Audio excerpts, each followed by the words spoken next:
Praise God, my brothers and sisters. And here I am with another message from the Lord. He wants you to know the difference between a surgical abortion and the abortion pill. The abortion pill versus a surgical abortion. The pill's side effects and how it works. First thing you need to know about the abortion pill is that it's made for women who are pregnant up to 10 weeks. Before a patient can get the pill, she needs to know how far along she is. She can find out through an ultrasound. For a surgical abortion, they don't want you to have one because they don't want you to see how far along you are and they don't want you to change your mind. The entire abortion pill process usually takes a couple of weeks from start to finish. Even though it's called the abortion pill, it's actually a series of 5 pills. Wow. This process is much worse than we think. The first pill is usually taken at the clinic by the doctor.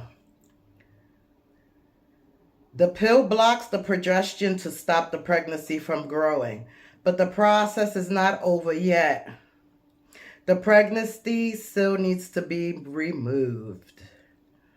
The second medication are 4 tablets that are taken within 48 hours of the first pill. It will soften the cervix and cause significant cramping and bleeding to expel the pregnancy. After taking the abortion medication, the pregnancy has ended and is usually passed through the uterus within 2 to 48 hours.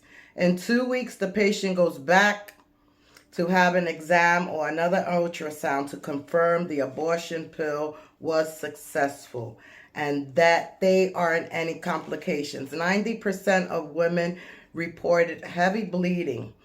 This is how the body expels the baby. Other common symptoms are vomiting, fevers, chills, diarrheas, and headaches. We didn't get that with a surgical abortion. And the process is much easier and quicker, but not to say it's any good. Is the pill safe? The pill is 98% effective at ending a pregnancy. No, the pill is not safe because it's killing your baby. But sometimes the pills won't work and anything can go wrong. A series of side effects including bacterial infections, which can be fatal, excessive bleeding, vomiting, hemorrhaging, and infections that are the leading cause of the abortion pill. Related diseases and deaths from the pill. The FDA has received reports of 24 related deaths of women on the pill. Since 2000, more than 750 women have been hospitalized, and more than 4 women have experienced blood loss requiring blood transfusions, and 308 women had infections. The pill is worse. God showed me that it explodes in the stomach. It is really fatal, and toxic shock is possible. Following a chemical abortion, the process can cost anywhere from 5 to 7. A suction abortion can cost anywhere from $600 to $900.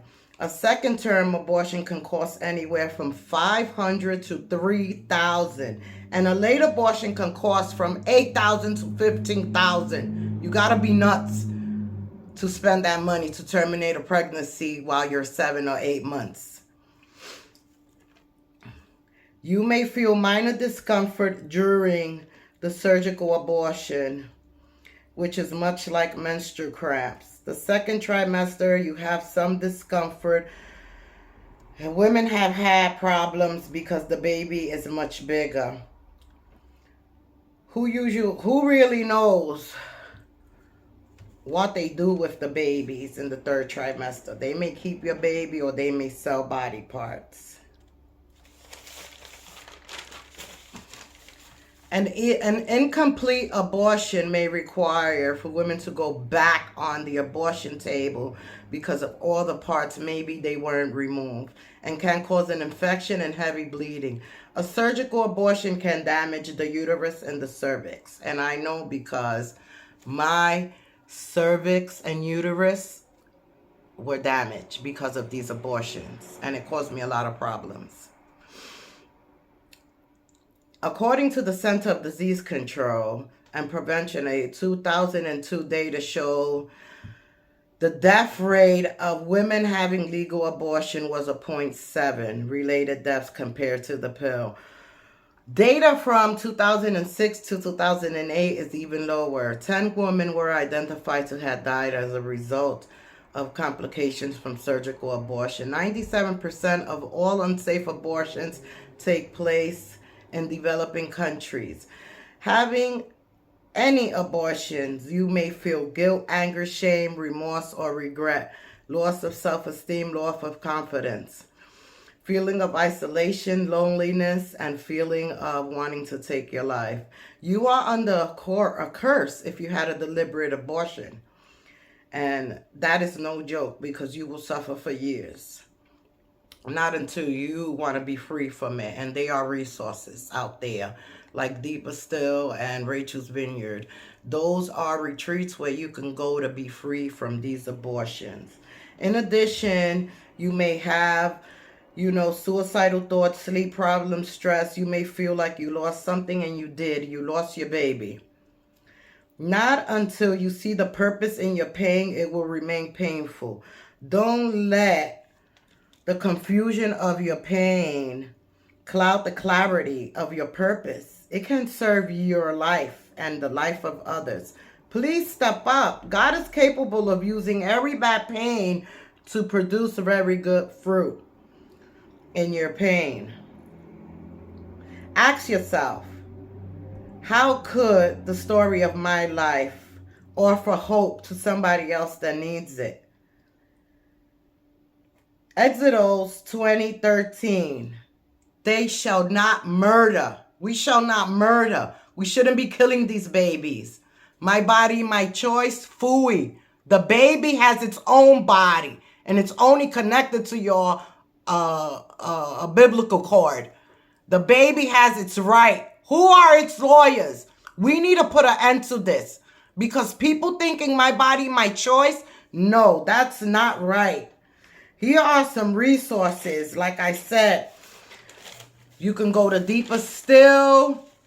You can go to Rachel's Vineyard. You can go talk to your pastor. You can talk to God, the creator of everything. We need to be more strong, people, when it comes to this abortion situation. We could be the ones to stop the next young lady, or maybe her boyfriend's forcing her. Just remember, you want to be free from this pain. Get right. Laters.